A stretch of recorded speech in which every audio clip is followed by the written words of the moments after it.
Good morning students.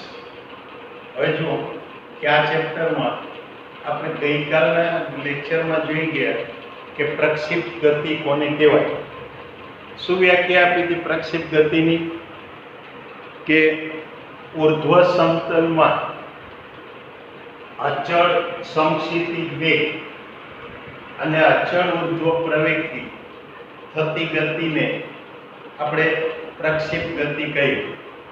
હવે એના પછીનો એક અગત્યનો ટોપિક એટલે નિયમિત વર્તુળ ગતિ. તો જોઈએ કે નિયમિત વર્તુળ ગતિ કોને કહેવાય. તો અહીંયા આગળ નિયમિત ગતિ છે એટલે એની રેખીય ઝડપ અહીંયા અચળ રહેશે અને વર્તુળ ગતિ કહ્યું એટલે વર્તુળ માર્ગ ઉપર ગતિ થતી હોય. આનો અર્થ એ કે અચળ રેખીય ઝડપથી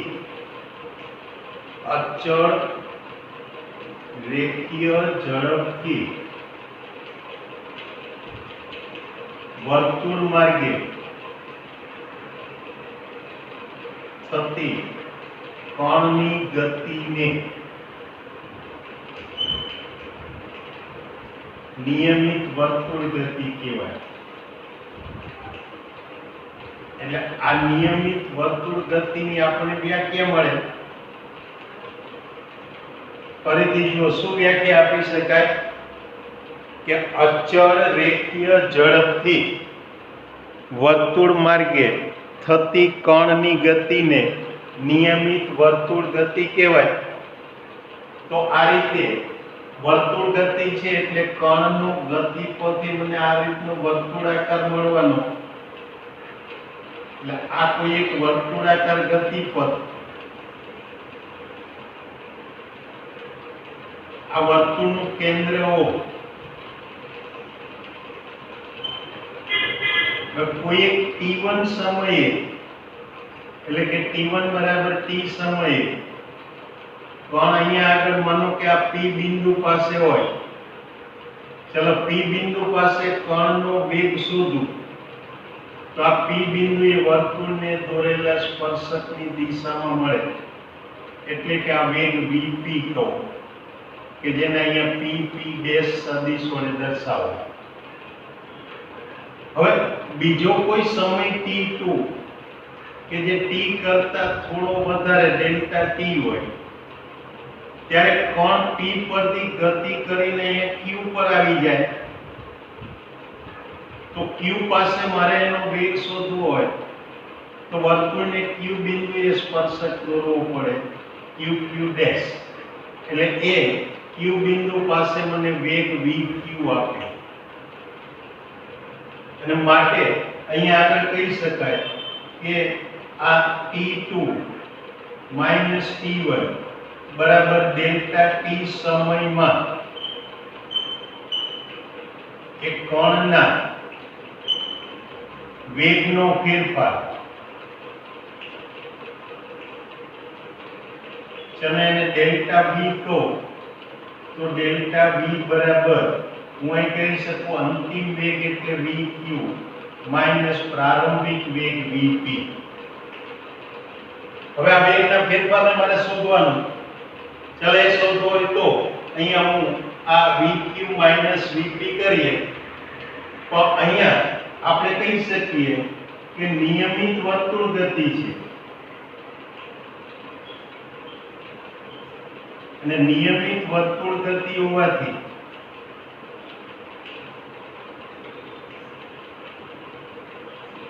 કહી શકાય કે આ બંને વેગના મૂલ્યો સરખા હોય એટલે કે માનાંક vq બરાબર માનાંક vp મળે.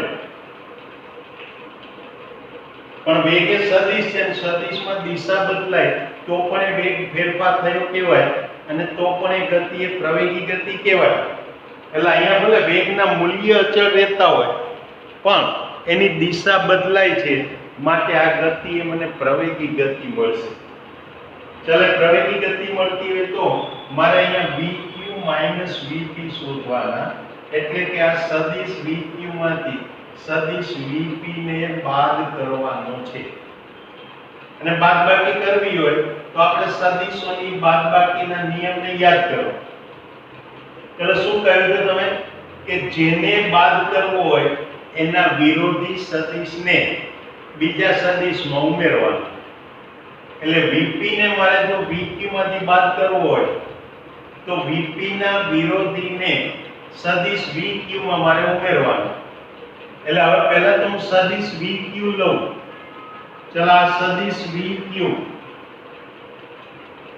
કે જેને હું અહીંયા આગળ આ સંદર્ભ બિંદુ A પરથી આ રેખાખંડ AB વડે દર્શાવું.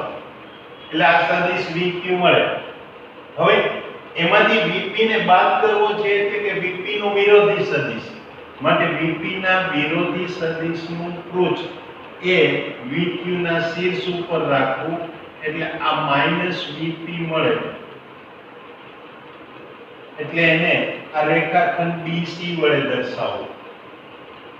હવે જો આ બંનેની બાદબાકી જોઈતી હોય તો પ્રથમના પૃચ્છ પરથી બીજાનું શીર્ષ જોડવાનું. એટલે કે આ AB વડે જે મને મળે એ આ સદિશ ડેલ્ટા VQ મળે. એટલે ડેલ્ટા V મળે એટલે કે VQ VT મળે. તો આ રીતે આ સદિશોની બાદબાકીના નિયમનો ઉપયોગ કરી અને આપણે અહીંયા આગળ ડેલ્ટા V ની કિંમત શોધી શકીએ. હવે જોઈએ કે આ વેગનો ફેરફાર થયો એટલે ગતિ પ્રવેગી ગતિ છે. તો આ વર્તુળ માર્ગની ગતિની અંદર એના પ્રવેગની કિંમત શોધો. ચાલો મારે પ્રવેગનું મૂલ્ય જોઈતું હોય તો વેગના ફેરફારનું મૂલ્ય છેદમાં સમય s જોઈતું હોય તો કેવી રીતે મળે જુઓ. તેના માટે પહેલા તો હું આ P અને Q ને જોડી દઉં. તો આ OP અને OQ વચ્ચેનો ખૂણો થીટા કહો. હવે જુઓ કે અહીંયા OP અને OQ બંનેના મૂલ્ય સરખા છે. એટલે કે આ ત્રિકોણ OPQ એમાં OP બરાબર OQ એટલે કે સમદ્વિબાજુ ત્રિકોણ થયો. અને સમદ્વિબાજુ ત્રિકોણ હોય તો સમાન બાજુઓની સામેના ખૂણાઓ સરખા થાય. અને માટે હું અહીંયા કહી શકું કે આ ખૂણો OPQ બરાબર ખૂણો OQP. માનો કે એને આલ્ફા કહું તો આ ખૂણો આલ્ફા કહેવાય. એટલે આ ખૂણો મને આલ્ફા મળે, આ પણ આલ્ફા મળે. ચાલો હવે ધારો કે આ VQ ની દિશાને પાછળ લંબાવું. એ લંબાવતા PP ડેશ ને માનો કે M પર મળે છે. એટલે કે અહીંયા QQ ડેશ ને પાછળ લંબાવતા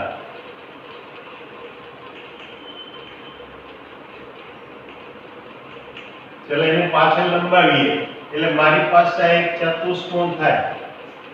તો આ ચતુષ્કોણ OPMQ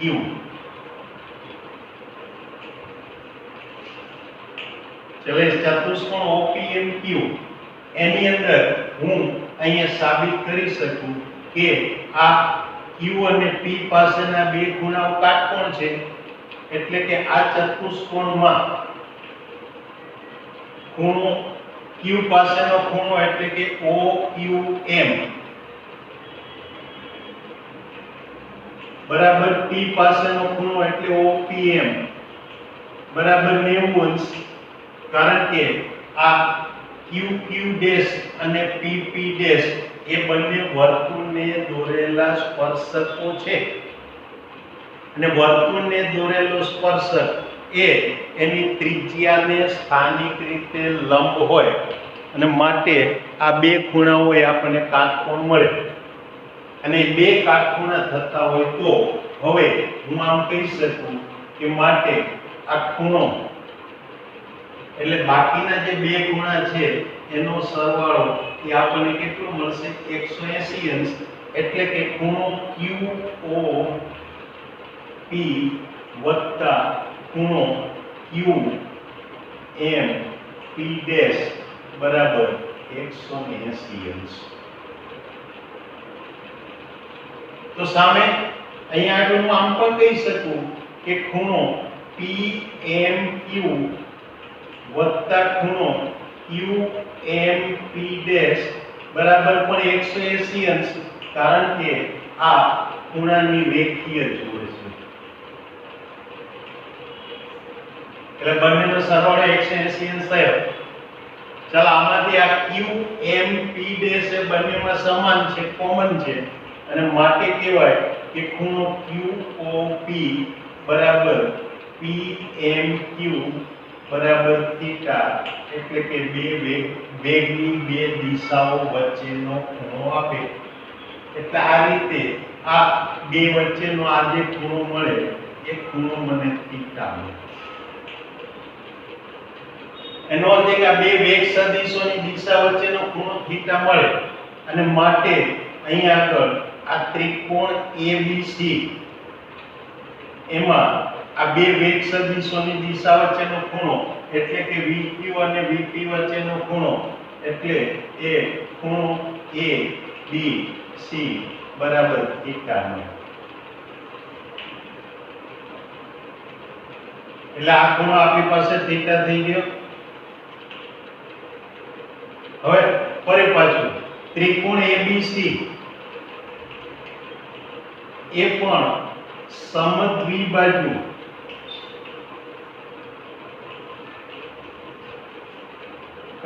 ત્રિકોણ છે.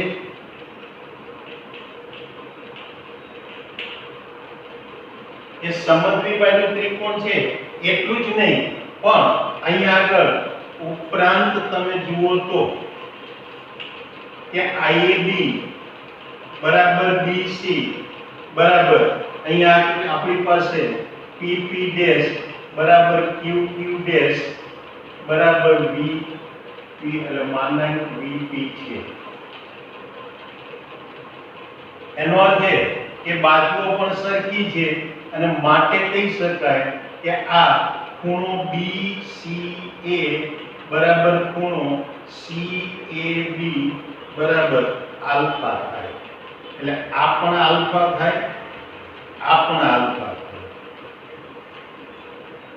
તો હવે આપણે આ બે ત્રિકોણો જે છે એ બંને ત્રિકોણોમાં તમે જોઈ શકો કે અનુરૂપ ખૂણાઓની ત્રણેય જોડ એકરૂપ છે. અને અનુરૂપ ખૂણાની ત્રણેય જોડ એકરૂપ હોય તો આ બે ત્રિકોણો એ આપણા માટે સમરૂપ ત્રિકોણો થયા કહેવાય. અને માટે કહી શકાય કે આ ત્રિકોણ ABC અને ત્રિકોણ OPQ સમરૂપ ત્રિકોણો છે.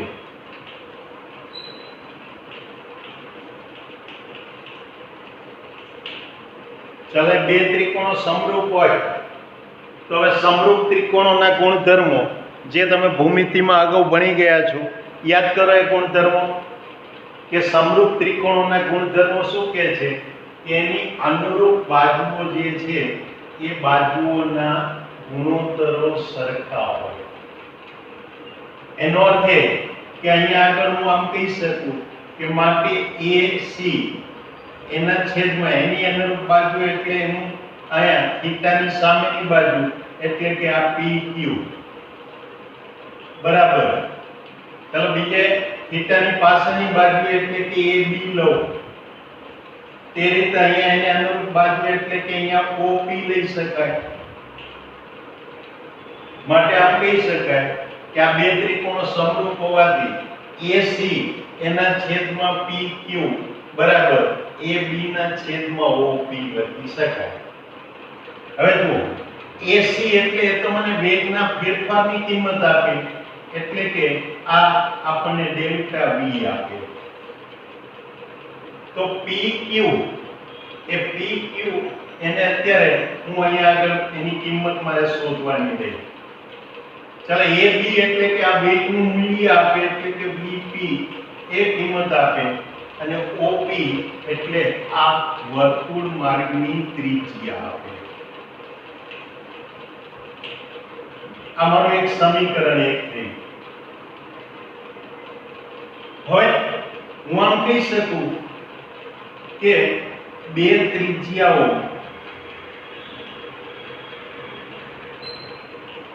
વચ્ચેનો ખૂણો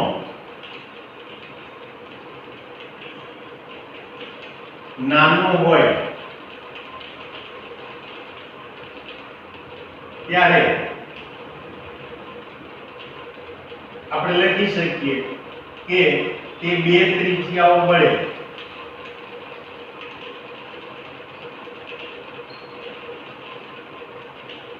કપાતી વર્તુળની ચાપ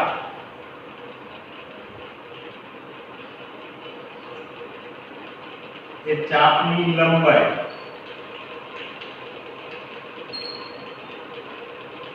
તે બે ત્રિજ્યાઓ વડે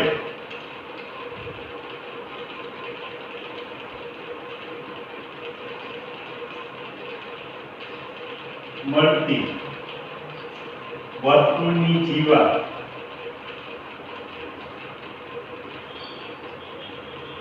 ની લંબાઈ જેટલી હોય.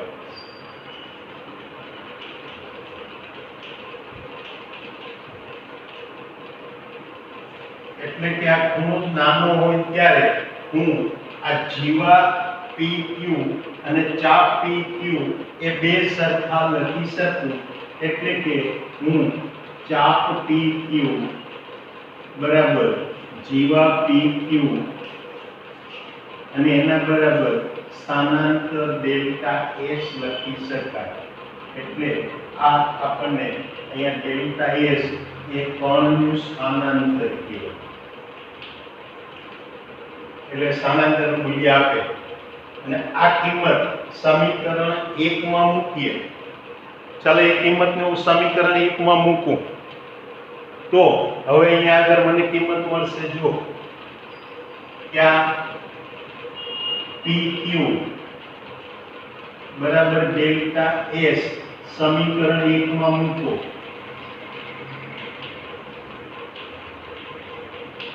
ચલે કિંમત મૂકતા આપણી પાસે અહીંયા કિંમત આવશે delta V upon delta S is equal to આ V અપોન R જ્યાં V બરાબર VP બરાબર VQ એટલે કે કોણની રેખીય ઝડપ.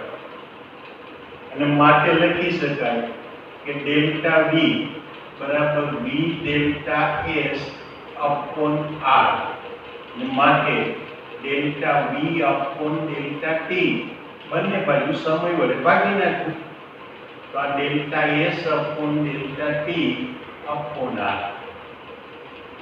જો અહીંયા આ રેખીય ઝડપ V અચળ છે, વર્તુળમાર્ગની ત્રિજ્યા R અચળ છે, માટે સ્થાનાંતર બદલાય છે. તે સ્થાનના ફેરફાર અને સમય બેનો ગુણોત્તર એટલે ફરી પાછું આપણે શું આપશે? રેખીય ઝડપ. એટલે માટે આને લખી શકાય v² અપોન R અને માટે કહેવાય કે વર્તુળ ગતિમાં કણનો પ્રવેગ એ બરાબર v² અપોન R જેટલો મળે. આપણને પ્રવેગની કિંમત મળી. ચલો પ્રવેગની કિંમત મળી ગયા પછી હવે હું પ્રવેગની દિશા શોધું. અને જો હું પ્રવેગની દિશા શોધું તો હું શું કહી શકું કે જેમ ખૂણો થીટા ઘટે તેમ આ ખૂણો આલ્ફાની કિંમતમાં વધારો થતો જાય. જેમ થીટા ઘટશે એમ આલ્ફા વધશે. એટલે જેમ થીટા ઘટે તેમ આલ્ફા વધે. ઉદાહરણ તરીકે જો અહીંયા આગળ આ ત્રિકોણના ત્રણ ખૂણાનો સરવાળો 180 અંશ હોય.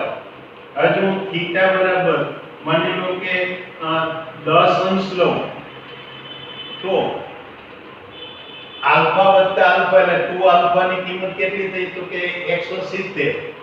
એટલે 2 આલ્ફા બરાબર 170 થાય, કારણ કે ત્રિકોણના 3 ખૂણાનો સરવાળો તો 180 અંશ થયો, અને માટે આ આલ્ફાની કિંમત એ 170 ના અડધા એટલે કે 85 થાય.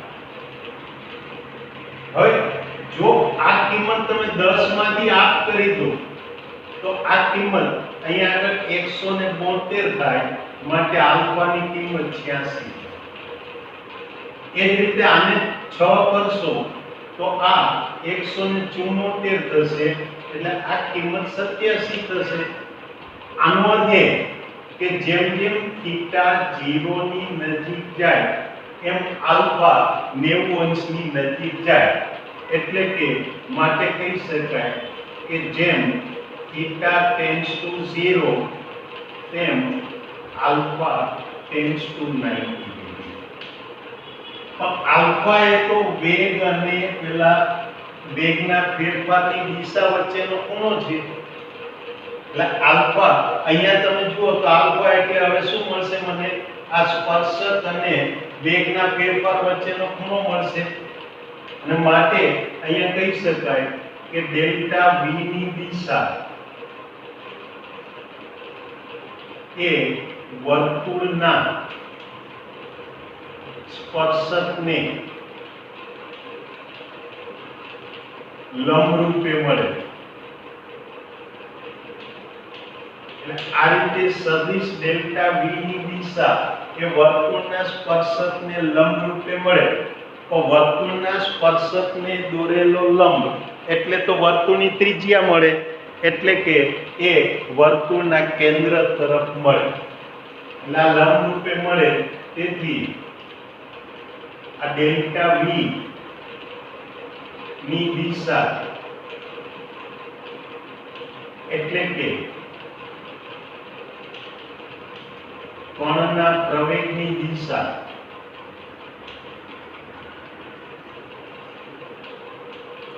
એ વર્તુળના કેન્દ્ર તરફ હોય, એટલે કે આ પ્રવેગ એ કેન્દ્રગામી પ્રવેગ કહેવાય. હવે બીજી વાત કે માટે પ્રવેગ એ બરાબર v²/r. પણ અહીંયા મને રેખીય ઝડપ જોતી હોય તો આ રેખીય ઝડપ v બરાબર કણે કાપેલું અંતર એટલે કે પરિઘ 2πr છેદમાં એના માટે લીધેલો સમય એટલે t, એટલે 2πr/t આ મને રેખીય ઝડપ આપે, એટલે જ્યાં t એ કણના વર્તુળ માર્ગ પરનો વર્તુળ ગતિનો એટલે કણની વર્તુળ ગતિનો આવર્તકાળ કહેવાય. પણ બીજી વાત કે 2π/t બરાબર ઓમેગા લખાય, કે જ્યાં ઓમેગા એટલે કણની કોણીય ઝડપ.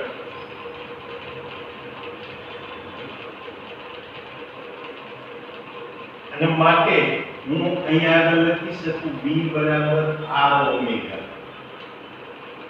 ચલો આ કિંમત એ v²/r માં મૂકીએ તો આ કિંમત એ પ્રવેગ a બરાબર v²/r માં મૂકતા,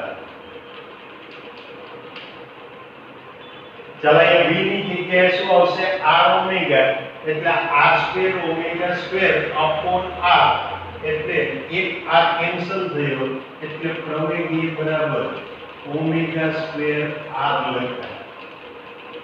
એટલે આ ઓમેગા² એ રીતે પણ પ્રવેગ લખી શકાય, અથવા તો ઓમેગા ની જગ્યાએ હું 2π/t મૂકી દઉં તો અહીંયા આગળ 2π ઓમેગા નો સ્ક્વેર છે, એટલે હું આ રીતે પણ લખી શકું કે પ્રવેગ એ બરાબર 4π²r²/t².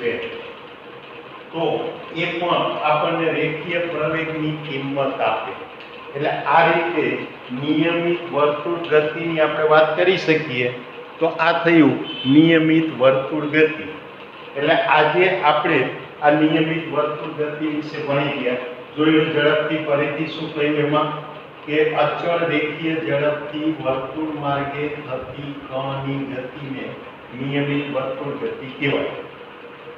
ચાલો વર્તુળ ગતિમાં P બિંદુ પાસે કણનો વેગ v કે P પાસે વર્તુળના સ્પર્શકની દિશામાં મળે, Q પાસેનો વેગ એટલે Q ના પાસેના સ્પર્શકની દિશામાં મળે. વેગ એ સદિશ છે માટે એનો ફેરફાર એટલે સદિશ બાદબાકીના નિયમથી શોધી શકાય. અને અહીંયા બે ત્રિકોણો એટલે OPQ અને ABC આ બે ત્રિકોણો એ સમરૂપ ત્રિકોણો છે એવું આપણે સાબિત કરી શક્યા. એ સાબિત કરીએ તો અનુરૂપ બાજુઓના ગુણોત્તરો સરખા મળે અને માટે આપણે મેળવી શકીએ કે delta V upon delta S બરાબર V અપોન R, એટલે કે ડેલ્ટા V બરાબર V delta S upon R, જ્યાં V એટલે કણની રેખીય ઝડપ. સમય ડેલ્ટા t વડે બંને બાજુ ભાગી નાખો એટલે પ્રવેગ મળે અને માટે પ્રવેગ E બરાબર V સ્ક્વેર અપોન R મળે. તો સાથે સાથે જોઈ શકાય કે મારે જ્યારે કણનો તત્ક્ષણિક પ્રવેગ જોઈતો હોય તો આ બે ત્રિજ્યાઓ વચ્ચેનો ખૂણો થીટા એકદમ નાનો થાય અને થીટા ટેન્ડ્સ ટુ 0 થાય એમ આ વેગના ફેરફારની દિશા એ વેગની દિશાને લંબ થતી જાય એટલે કે વર્તુળની ત્રિજ્યા પરની દિશામાં મળે. માટે રેખીય પ્રવેગ એ કેન્દ્ર તરફ હોય એટલે આને કેન્દ્રગામી પ્રવેગ પણ કહેવાય. એ ઉપરાંત v બરાબર 2πr/t કિંમત મૂકી અને કોણીય ઝડપ ઓમેગાના સ્વરૂપમાં પણ રેખીય પ્રવેગ લાવી શકાય અથવા તો ત્રિજ્યા અને આવર્તનના સ્વરૂપમાં પણ લાવી શકાય. એટલે આ આપણા ચેપ્ટર નંબર 4 આપણે અહીંયા આગળ આજે પૂર્ણ કરીએ છીએ. હવે આવતી વખતના લેક્ચરમાં આપણે આના પછીનું નવું ચેપ્ટર એટલે કે ગતિના નિયમોની વાત કરીશું. ત્યાં સુધી આપણે રજા લઈએ. Good bye.